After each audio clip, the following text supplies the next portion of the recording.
Greetings in Jesus' wonderful name and welcome to Riverside Chats. I began a series on the women in Moses' life that influenced him greatly.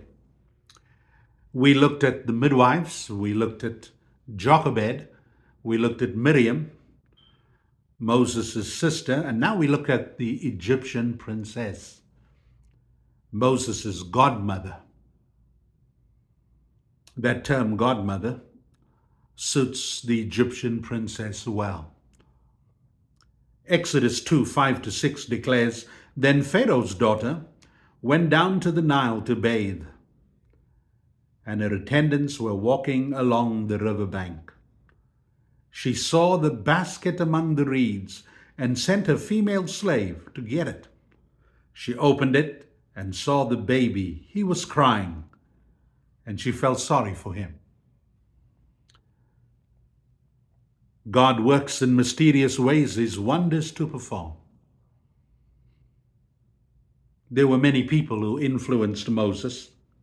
Moses had a lot of love. Love from his dear mother Jochebed. Love from his dear sister Miriam. And then there was love from the midwives who loved the Hebrew boys before that. If they started killing the boys, they probably still would be instruments of the Pharaoh to do that. This woman was a godmother of sorts. God used her in Moses' development and upbringing. Jochebed took care of Moses. She probably prayed over him more than anything. God bless praying mothers. Pray for your children. God always answers prayer. Sometimes children stray. Don't be disappointed. They come back. They may act the prodigal son or the prodigal daughter and leave home, but pray for them. One of the greatest securities of many wayward children is the fact that their mama prays for them. John Hagee talks about his mommy's prayers. Pharaoh's daughter was used by God into the script that formed Moses' life. She was the daughter of the king, the same king who made the law that all Hebrew boys had to be killed. And here was one they tried to save. But what Pharaoh didn't know that this was the most important boy. He was to be the deliverer. He was to be the boy that God would raise into a man. He was the one whom God would give the revelation of creation to. Moses penned the beautiful words. In the beginning, God created the heavens and the earth. The earth was without form and void, and darkness covered the face of the deep. All of that we get from the pen of Moses. I suspect Moses got that when he was alone with God in the mountain. He talked with God. And God probably revealed to him creation. I remember going to Epcot Center. It's called the World of Energy. And they had one of the famous people, I don't want to mention their names, that was the person who was the presenter. And they presented the Big Bang Theory. I enjoyed it, but it didn't come from a Big Bang. It's funny, in all of the Big Bang, the only thing I took out from it, there was a Big Bang when God created the earth, when the waters separated from the waters. And God said, light be, and there was light. And God made us in his own image. He made us in the imago Dei. We are made in the image of God. All of that we get from the pen of Moses. Moses was highly educated in the way of the Egyptians. His mother made sure the princess, she made sure that Moses was schooled well. Moses was promising. He was a great military leader. He was destined to be the next Pharaoh. The Pharaoh loved him so much that he favored him to be the next Pharaoh. But God had different plans for Moses. The Bible says by faith, Moses refused to be called the son of Pharaoh's daughter because of the reward. Oh, Moses could have had the reward. He could have married a beautiful princess. But he married Jochebed. No, Jochebed was his mother. He married Zipporah. Jochebed was his mother. The Bible says when the princess found him, and when he was weaned and brought back to her, she called him Moses because she said, I drew him out of the water. Perhaps his name has some religious Egyptian significance tied to the gods and their gods. He became the son of Pharaoh's daughter. God is a God of providence. He leads us. Wherever He leads, I'll go. I'll follow my Christ wherever I go. Wherever He leads, I'll go. In Exodus 2:10, the Bible says, she named him Moses because she said, I drew him out of the water. Moses was well educated. He was born with a silver spoon in his mouth, but yet he was full of compassion and love. Moses is a tremendous leader, and I guess later we'll talk about leadership as it pertains to Moses' life.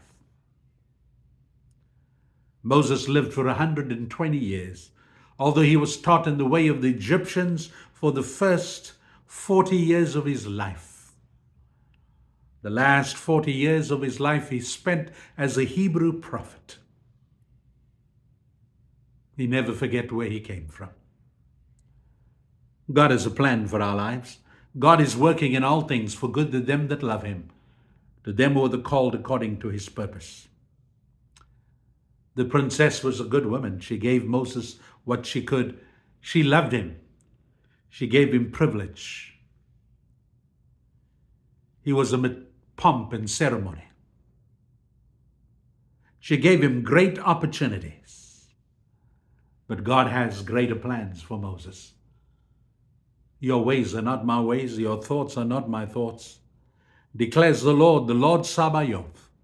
Your ways are not my ways. Someone penned these 5 lessons in a nutshell, which I'm going to read very quickly, that emerge from the lesson. The first one is never underestimate the survival chances of a child who has already been given the gift of life. God can do great things with your children. God can do great things with your child. Secondly, recognize that every child is a gift from God. Now, some children are not good in academics. We have 4 children and every one is different. Our oldest is Emmanuel, has a lot of common sense. Our second one is Nathaniel, very practical. He's a policeman.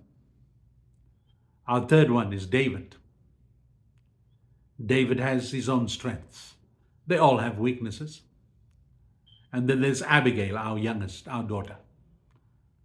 Her name means a father's joy, and they're all a joy to us.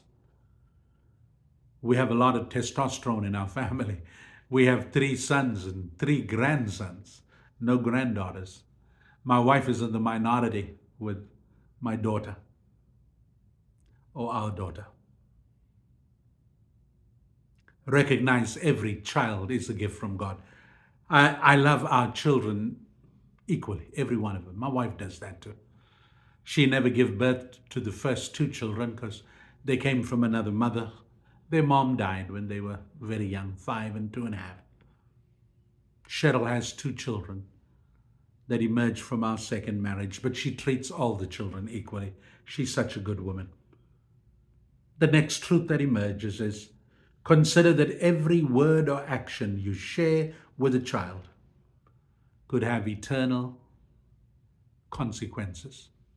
Jochebed must be spent quality time with Moses. She probably sang to him. She probably told him the stories of creation and all of that. Much of it passed by oral tradition. The next lesson that emerges, treat every woman's child with the same love and the compassion which you would treat your own. Everyone's child is important. Sometimes we want to favor our children and be bad to other people's children. You can't do that. We need to be good to everyone's children. Then we need to be part of the team dedicated to make our children great. We're a team of father, mother, siblings, aunts, and uncles. There are many people that contributed to my development. I grew up in a loving family with my grandparents, my aunts, and uncles. Showed me so much love. And the greatest contributing factor to me being stable as a man today is because of my good upbringing and stable upbringing. The last 5 lessons I shared with you are from a lady called Dora Wybers. I think it gives good insight to the story of Moses. God bless you. Be a great influence in someone's life.